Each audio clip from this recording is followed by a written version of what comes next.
You are listening to a TechSide Network podcast, techside.net, casual conversation from technically passionate people.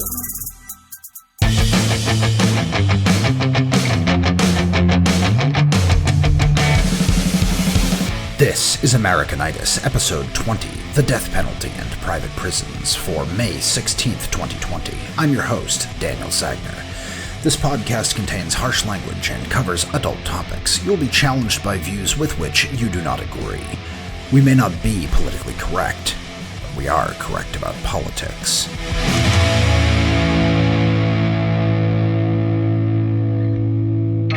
Hey, let me quickly check. Yep, the commie cough is still a thing, and we're still suffering daily indignities at the hands of tin pot dictators with Napoleon complexes.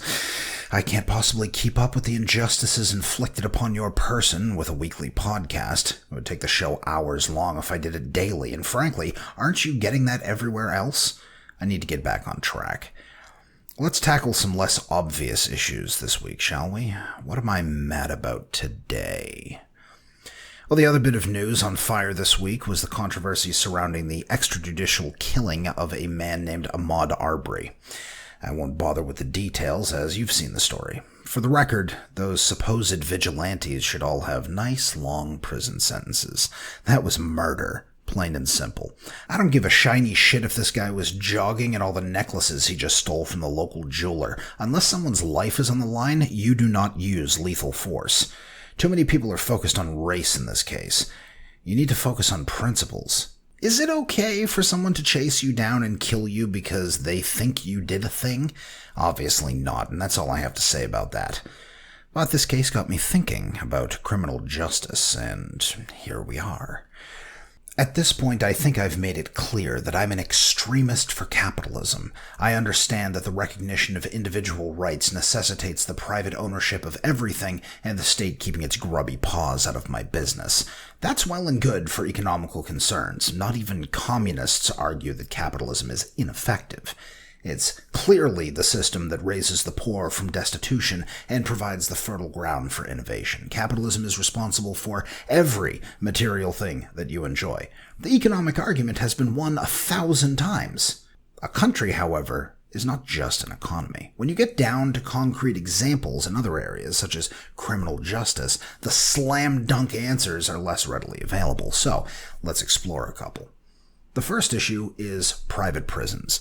It may surprise you to learn that I am 100% fully and without reservation against private ownership or stake in prisons at any level.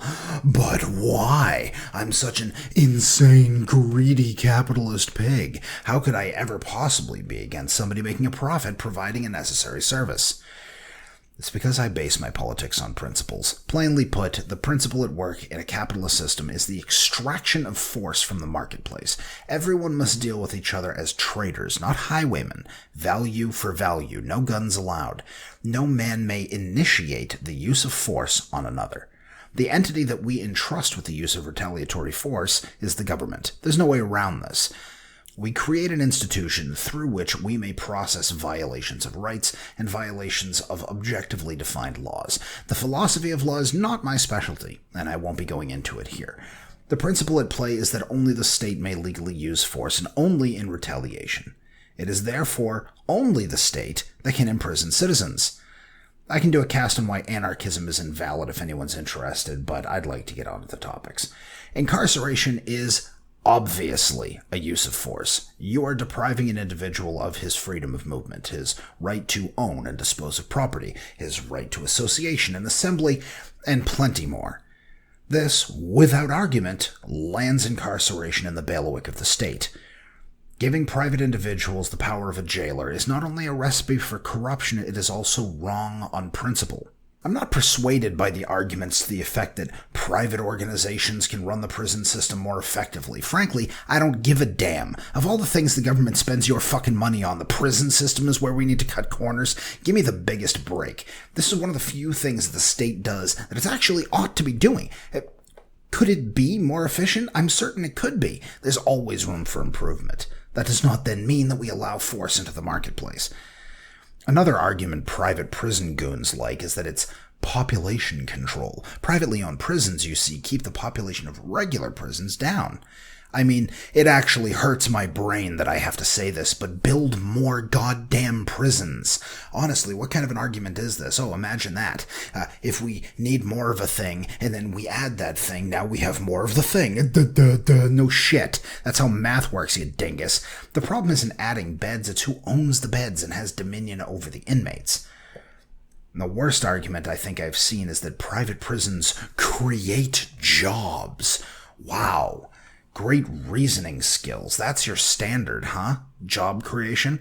How about I kneecap every one of you motherfuckers? Then you'll need doctors and nurses and physical therapists, and hell, if I do my job right, you might even need a prosthesis, and who knows how many jobs are linked to that. It's called the broken window fallacy, you dumbass. Quit huffing glue and read a book. And since when is it the state's responsibility to make jobs? Oh, that's right, it's not. Not only does the use of force define the state, it also delimits it. The state sucks at everything, except using a gun. Go ahead and try and create jobs using a gun. Let me know how well that works out for you. I hear Venezuela has lots of openings. So no, I don't care if they run it like shit, or if they have to build 1,000 more prisons, or if it won't create jobs. This does not then mean that the private sector should get involved. Our bloated state does so much that it shouldn't already. It might as well do the one goddamn thing it's supposed to. Now for the bit you actually clicked the cast for. The death penalty. One of the oldest forms of punishment and the most severe.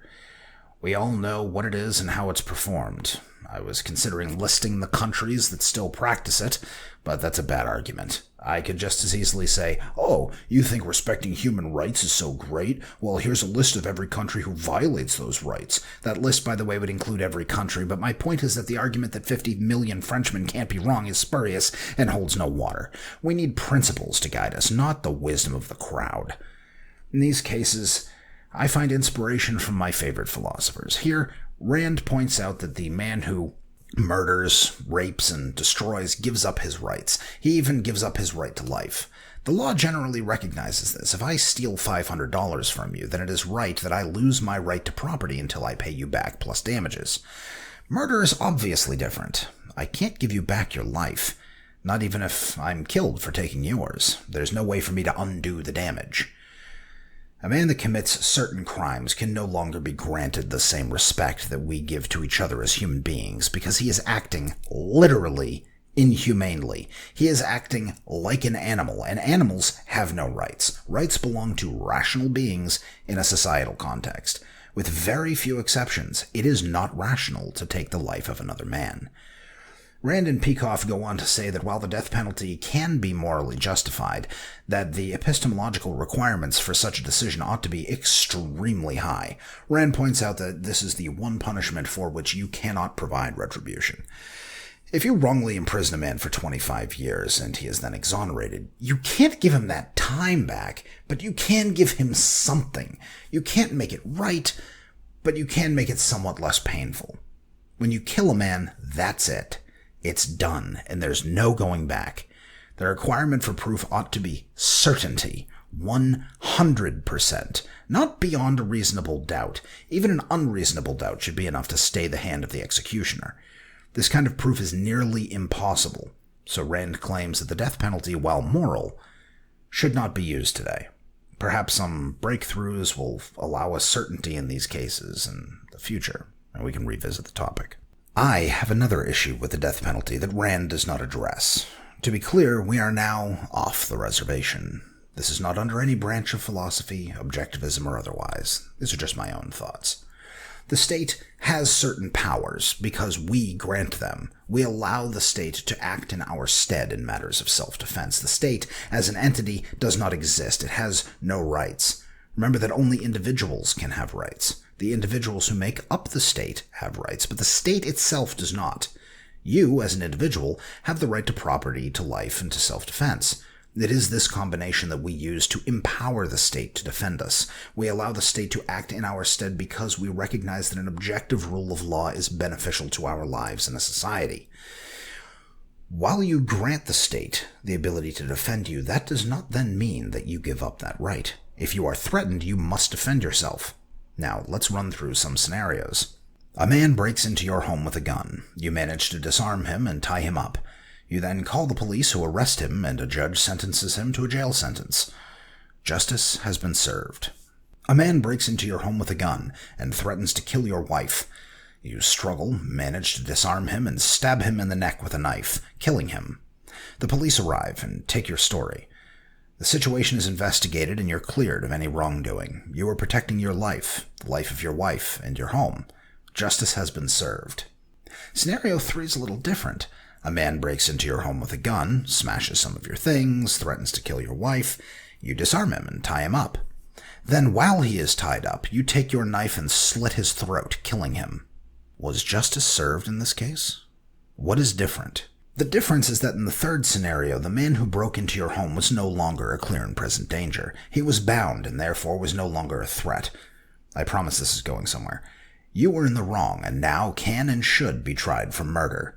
Yes, this man gave up his right to life when he started acting like a wild beast and threatened your life and property. Those who act by force must be answered in kind, but you are expected to stop short of that when defending yourself if possible. The taking of another's life should always be a last resort. Now, why am I going on about this? Because a man imprisoned is no longer a threat to citizens. He is a man bound. He is no longer a clear and present danger. There is no difference to the public's safety whether he rots for the rest of his days in a pit or if he's killed by the state.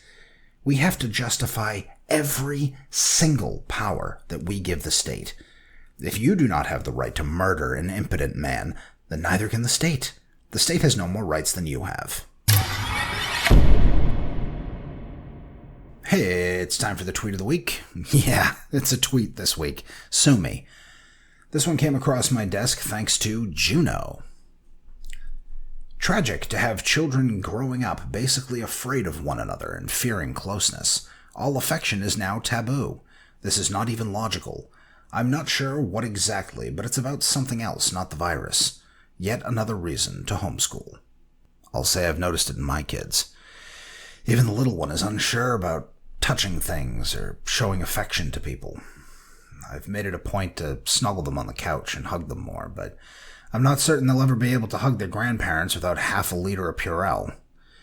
Rearing children is one of the most enjoyable and rewarding parts of my life. It's not for everyone, to be sure. You have to want it going in, but the wonderful thing about children is the way they see the world. Children are born as scientists and entrepreneurs. They are driven to explore, create, test, observe, integrate, learn, and do. They are creative for creativity's sake, just for the fun of it. No child is born fearing reality. They are taught to do so. Don't talk to strangers. Use hand sanitizer every time you touch something. We can't go outside because of a virus. The world is burning and it's up to you to stop it. What effect do you think this will have on a young mind? Fearful, timid, and trusting of authority by default. Not all of them, of course, but enough that you'd notice. You probably notice it already. Sometimes it manifests as timidity, sometimes ennui or apathy, sometimes nihilism.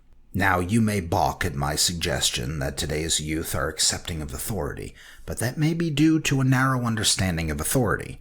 It could mean parents, the media, the government, talking heads, but it can also mean a classmate who wields indignation like a battering ram, a celebrity who runs a snake oil stand, or a high school dropout Swedish teenager who yells at adults on television. They all have something in common. They all have a similar message. The world is scary and unknowable. Come with me if you want to live. Homeschooling can be a shield in this case, but I would suggest the following to any parents listening. Try to keep that spark alive in your child. I know that all of society seems hell-bent on snuffing it out, but fight it. Fight it with everything you have in you. You know the spark I'm talking about. It's that light you see in their eyes when they look upon a knowable world with benevolence. When they say, I can do it. When they figure something out and they run to you with pride. That's the most wonderful, effervescent thing about being a child. But it is fragile. Defend it. Go hug your kid. Ask him about his day and really listen. The world can be a nasty, harsh place. But wouldn't it be nice if they could come home to a place that wasn't?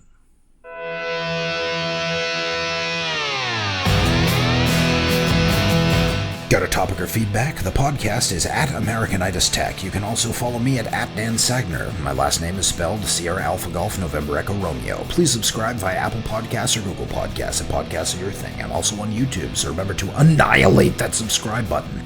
Patronize us at patreon.com/techside. Show notes are at techside.net/Americanitis. The theme music is by Eddie. I thank you all for listening. Later days.